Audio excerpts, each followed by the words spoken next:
Kalau hukum Islam itu sifat fungsinya ada dua. Fungsi yang pertama yaitu untuk sebagai jawabir. Jawabir itu penggugur dosa. Begitu hukuman itu dilaksanakan dan yang dihukum dia ridha dengan hukumannya, dosanya gugur. Itu fungsi jawabir namanya. Ya, kemudian fungsi yang kedua yaitu fungsi zawajir. Zawajir itu mencegah orang lain melakukan perbuatan yang sama, atau mencegah orangnya itu sendiri melakukan tindakan yang sama kalau masih bisa. Jadi itu fungsinya dua, sanksi dalam Islam. Satu fungsi untuk jawabir, yang kedua fungsi untuk zawajir.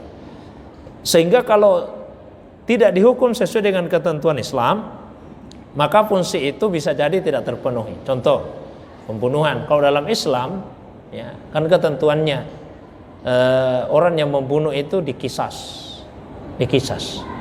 Kalau jelas-jelas terbukti membunuh, dia dikisas. Walakum fil kisasi hayatun ya ulil albab. Sungguh di dalam kisas itu untuk kalian ada kehidupan, ya, bagi orang-orang yang berakal. Kelihatannya kisas itu menghilangkan nyawa orang, tapi dengan menghilangkan nyawa satu orang, maka nyawa banyak manusia itu kemudian menjadi terselamatkan. Ya, makanya disebut di dalam kisas itu ada kehidupan bagi orang-orang yang berakal. Nah, bagi pembunuh itu kalau jelasnya membunuh, maka hukumannya adalah kisas. Dia dibunuh juga, kecuali apabila keluarganya kemudian memaafkan, keluarga dari orang yang terbunuh memaafkannya.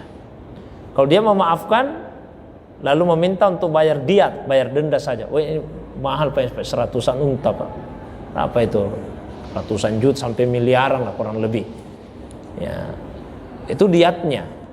Nah, kecuali apabila keluarganya membebaskannya dari diat itu. Nah, itu juga bisa terjadi. Ya, jadi kalau misalnya hukuman kisas yang diterapkan, tentu orang lain berpikir kalau mau membunuh. Karena kalau dia membunuh, maka hilang juga lah nyawanya.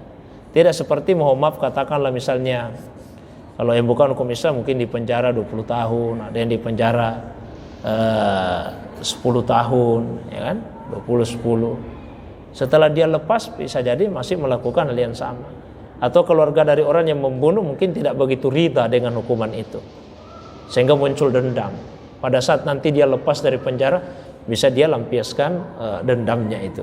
Nah, sehingga hukum Islam sekali lagi memelihara jiwa manusia dengan dua fungsi tadi, fungsi jawabir dan fungsi zawajir. Nah, untuk pembela yang ditanyakan, bukan untuk melepaskan dari kesalahan fungsinya, bukan untuk melepaskan dari hukumannya, bukan, tapi supaya dia dihukum sesuai dengan ketentuan yang semestinya.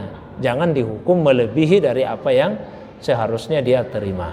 Saya kira itu fungsinya. Wallahu a'lam bishawab.